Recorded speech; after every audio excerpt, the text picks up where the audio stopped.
Hello, good morning everyone. काल आपण बघत होतो बुक कीपिंग आणि अकाउंटन्सी म्हणजे काय. बुक कीपिंगचे दोन ॲस्पेक्ट्स काल आपण कव्हर केले होते. दॅट वॉज क्लासिफाईंग आणि कलेक्शन ऑफ डेटा. एकदा परत आपण रिवाइज करू. Firstly, what is classifying? So classifying म्हणजे काय, आपण बघितलं होतं की whenever we are recording transactions, firstly we need to create groups of transactions. आपण 14 ग्रुप्स डिस्कस केलेले. त्या ग्रुपमधला पहिला ग्रुप होता डायरेक्ट एक्सपेन्सेसचा. सो डायरेक्ट एक्सपेन्सेस, त्याच्यानंतर we had direct incomes. So direct expenses, direct incomes, both the balances of these groups are transferred to trading account.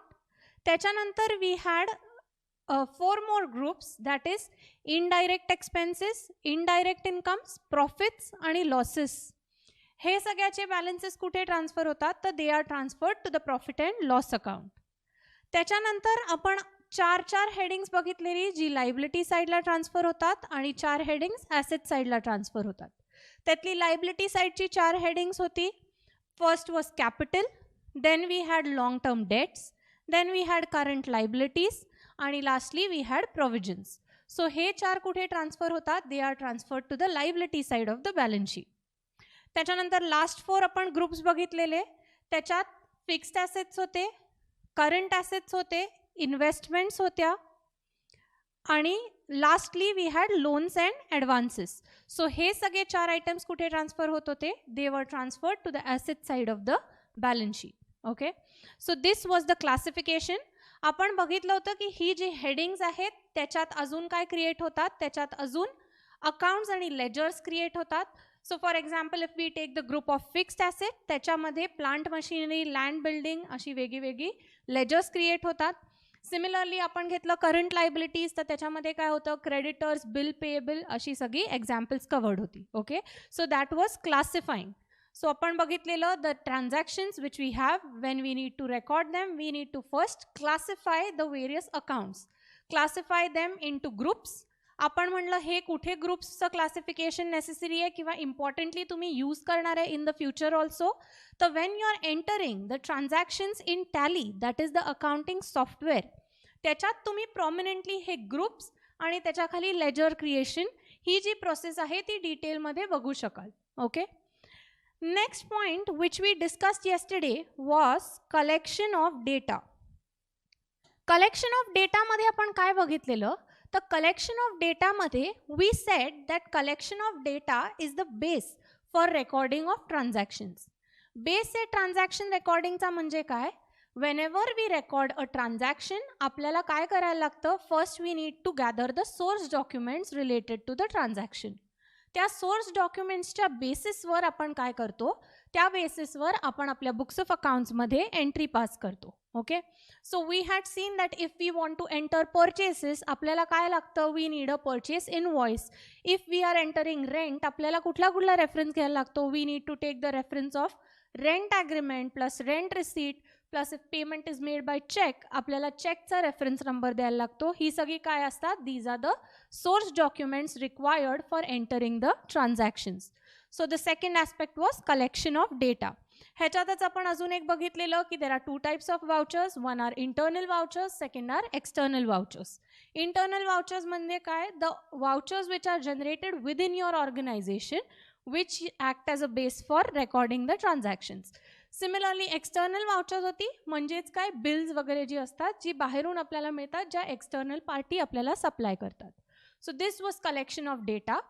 हा जो data collected आहे, हा जो आपल्याकडे सगळी सोर्स डॉक्युमेंट्स कलेक्टेड आहेत, त्याचं आपण एक वर्कबुक बनवतो आणि त्या वर्कबुकच्या बेसिसवर now what do, we enter the transactions into the journal. Okay, so आज आपण बघणार आहे ह्यातली पुढची step, that is recording of the transactions. So recording involves both the things, that is first entering the transactions into the journal plus posting these transactions into the ledger. So let us see in detail what does recording exactly mean. Recording जर आपण equation form मध्ये लिहिलं तर we can say that recording is equal to entering plus posting. Okay, ह्याच्यात आपण जे rules follow करतो ते कुठले रूल्स असतात, the 3 golden rules of accounts. काय काय रूल्स असतात आठवतंय का? एकदा ब्रशअप करू. So while recording we need to follow the dual aspect concept. Dual aspect concept किंवा आपण म्हणतो double entry system of accounting. हे सगळं काय आहे? Whenever we enter the transactions we always give a debit effect to one of the accounts and a credit effect to the other account. Okay. So हे record करत असताना आपण 11th मध्ये बघितलंय की ह्याच्यासाठी काही बेसिक रूल्स असतात. कुठले रूल्स असतात? तर the 3 basic rules of accounts. Firstly आपण अकाउंट्स जी असतात ती क्लासिफाय करतोय. त्याच्यानंतर आपण त्यांना सेग्रिगेट करणारे आता 3 टाईपच्या अकाउंट्समध्ये. कुठल्या कुठल्या टाईपची अकाउंट्स असतात? तर the first type of account is personal account. त्याच्यात काय काय कव्हर होतं? Natural personal account, artificial personal account, representative personal account. त्याच्यानंतर the second type is real account. Real अकाउंट्समध्ये कुठली अकाउंट कव्हर होतात? तर all the assets account are covered in real account. Next the last category which we have is nominal accounts. Nominal अकाउंट्समध्ये काय cover होतं? All the incomes, expenses, losses and gains. आता या तिन्ही टाईप्ससाठी वेगळा वेगळा रूल अप्लाय होतो. सो पर्सनल अकाउंटसाठी कुठला रूल अप्लाय होतो? Debit the receiver, credit the giver. Similarly real अकाउंटसाठी कुठला रूल अप्लाय होतो? तर debit what comes in, credit what goes out. And lastly, for nominal accounts, we have the rule debit all expenses and losses and credit all incomes and gains. So we know that when we enter a transaction, आपल्याला काय करायला लागतं? 2 aspects द्यायला लागतात. One is a debit effect which we are giving and the other is a credit effect which we are giving. So this is the first part of recording of transactions. आता ही record करताना transactions accountant नेहमी काही काही rules follow करत असतो. आपण बघितलंय की book keeping and accountancy is a science which is based on various principles, conventions, guidelines, rules, standards. So हे सगळे जे फ्रेमवर्क असतात ते अकाउंटंटला यूज करायला लागतात वाईल रेकॉर्डिंग द ट्रान्झॅक्शन्स. ह्याच्यात आता 2 इम्पॉर्टंट गोष्टी आहेत ज्या आहेत ॲडिक्वसी आणि accuracy. Adequacy and accuracy both are essential when you are recording the transactions. हे कसं एन्शोर होऊ शकतं? तर ॲक्युरसी म्हणजे whenever you are entering the transactions they should be entered correctly. आणि ॲडिक्वसी म्हणजे कशी एन्शोर होऊ शकते? की तुम्ही त्या ट्रान्झॅक्शनचं आपण बघितलंय की there is an explanation which we write below the transaction, a detailed explanation of the transaction which we have entered. काय म्हणतो आपण त्याला? We call it as narration.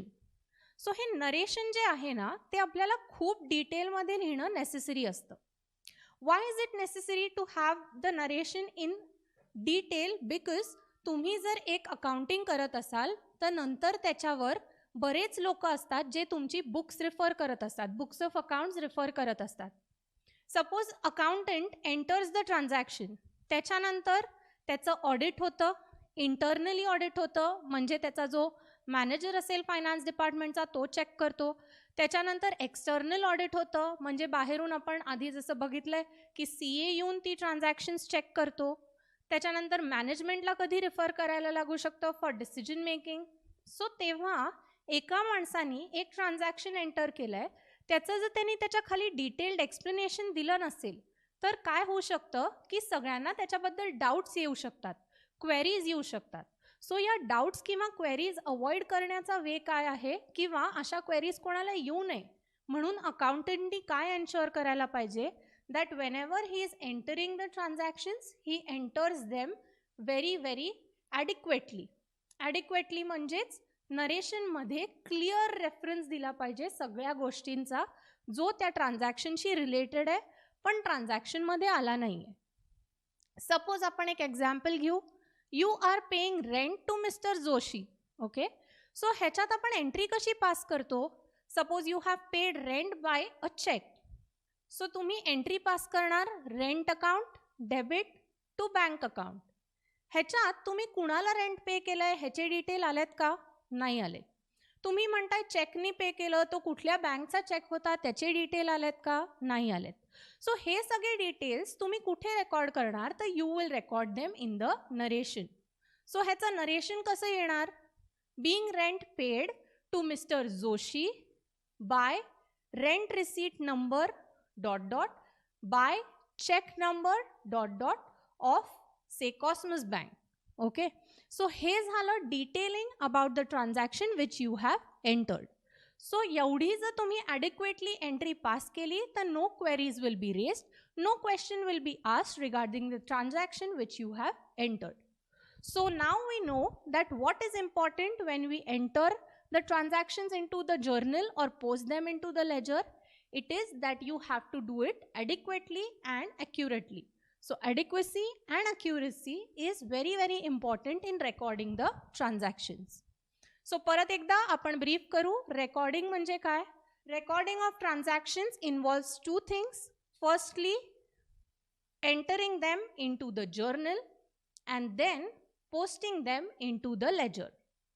ह्याच्यात आपण काय करतो? We are using the double entry system, the dual aspect concept. One account is debited, the other account is credited. ह्याच्यासाठी आपण 3 golden rules of accounts वापरतो. प्लस अकाउंटंटला एन्श्योर काय करायचं असतं? that he follows all the concepts, the conventions, the principles of account plus the standards. सगळ्या proper framework मध्ये accounting व्हायला पाहिजे. आणि lastly what is important is adequacy and accuracy. आता आपण एक ट्रान्झॅक्शन घेऊ आणि त्याची एंट्री पास करून बघू. Okay, so let us move on to the transaction. आपण ट्रान्झॅक्शन बघूया.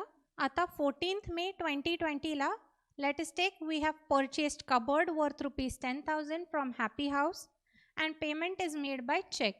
Okay, so आता आपण हे ट्रान्झॅक्शन एंटर करताना फर्स्टली आपल्याला आपण काय रेकॉर्ड केलं आहे? We have recorded the date. आपल्याला जर्नलचा जो फॉर्मॅट आहे त्याच्यात कुठले कुठले कॉलम येतात? We have date, particulars, ledger folio, debit amount, credit amount. Okay, so firstly we have entered the date that is 14th May 2020.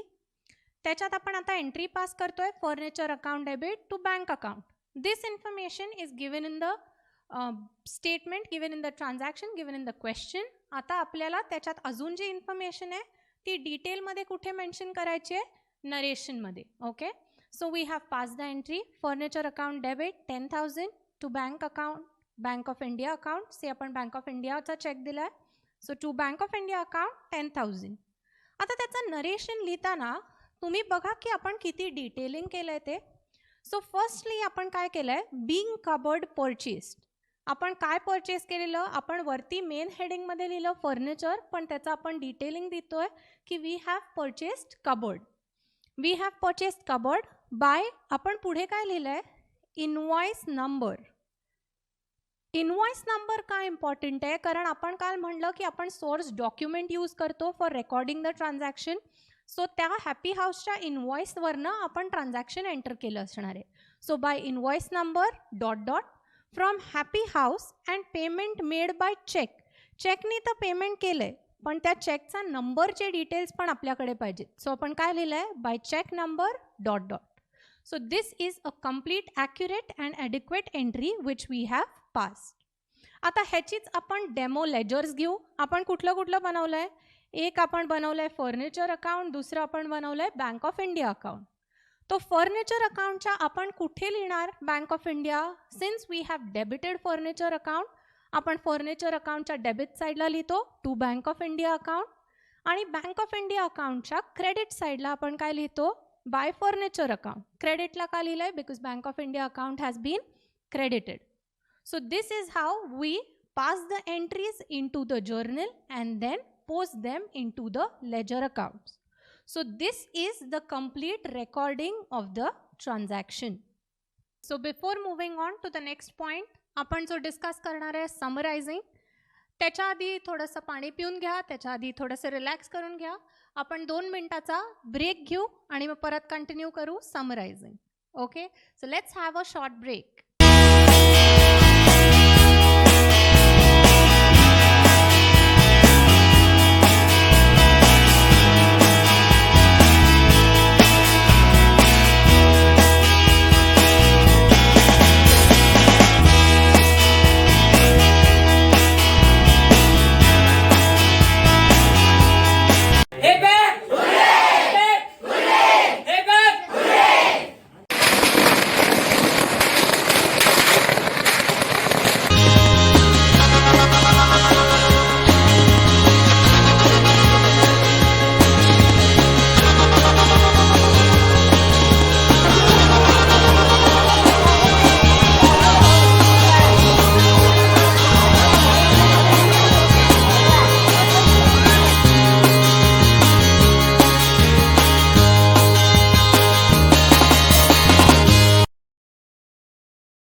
next part after recording the transaction is summarizing.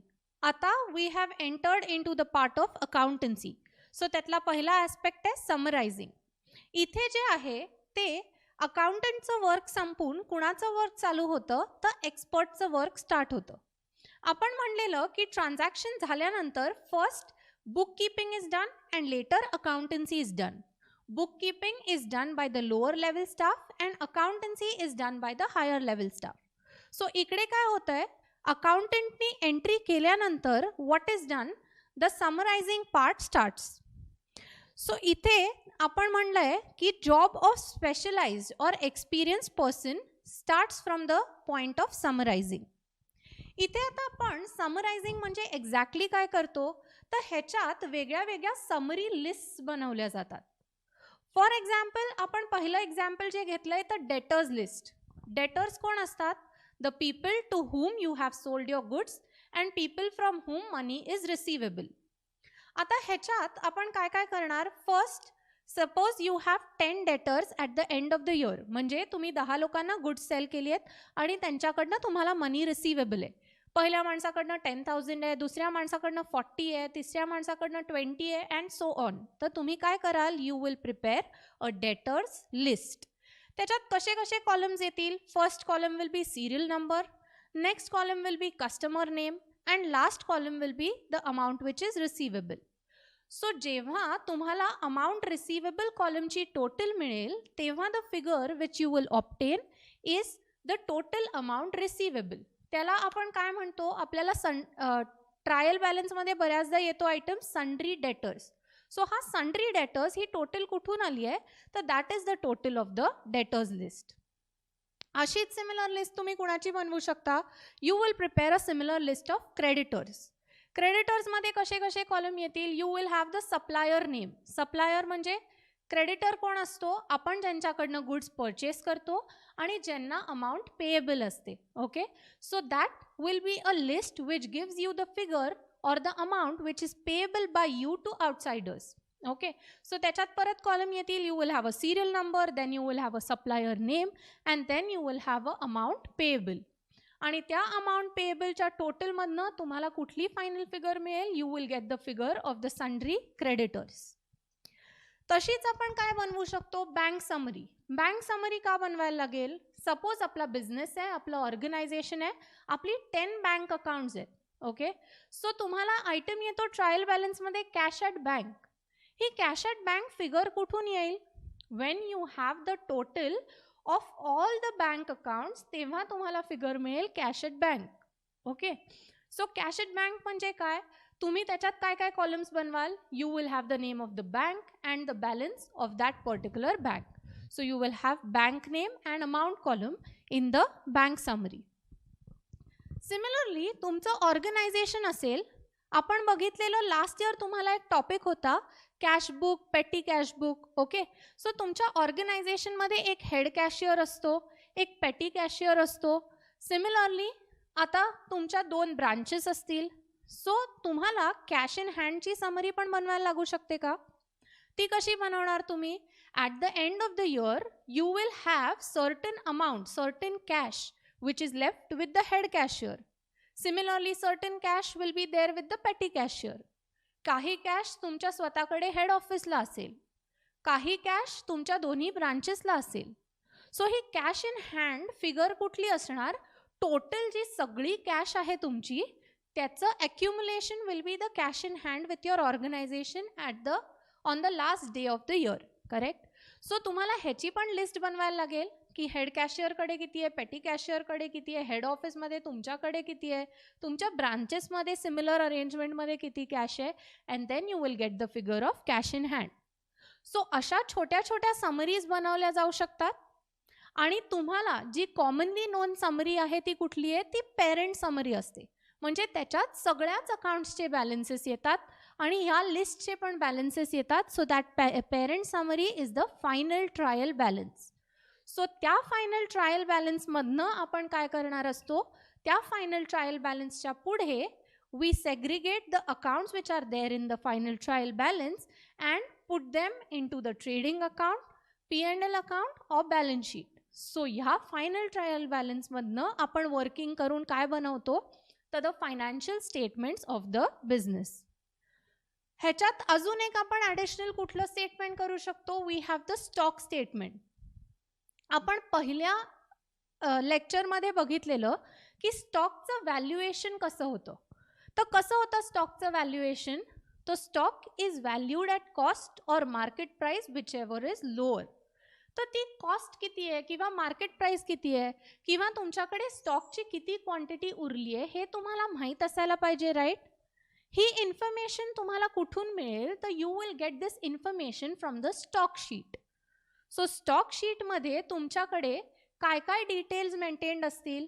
You will have the description. Description म्हणजे suppose तुम्ही benches बनवताय तर त्याचं wood किती आहे, त्याचे screws किती आहेत, त्याचा मेटल पार्ट किती आहे, हे डिस्क्रिप्शन झालं.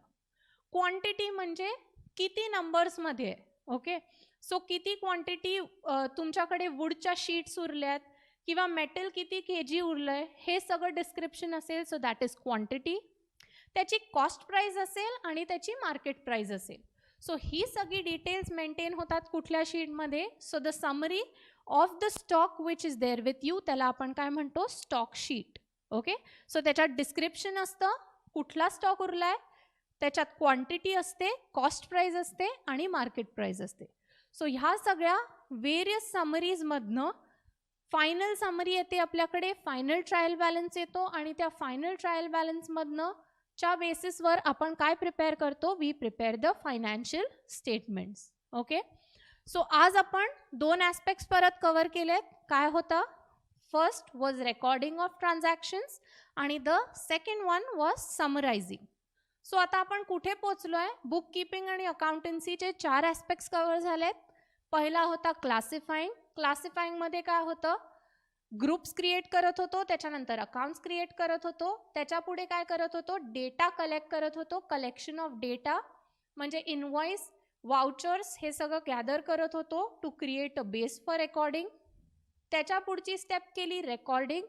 रेकॉर्डिंगमध्ये काय केलं, first we did the posting into the entry into the journal. So entering into the journal and posting it into the ledger.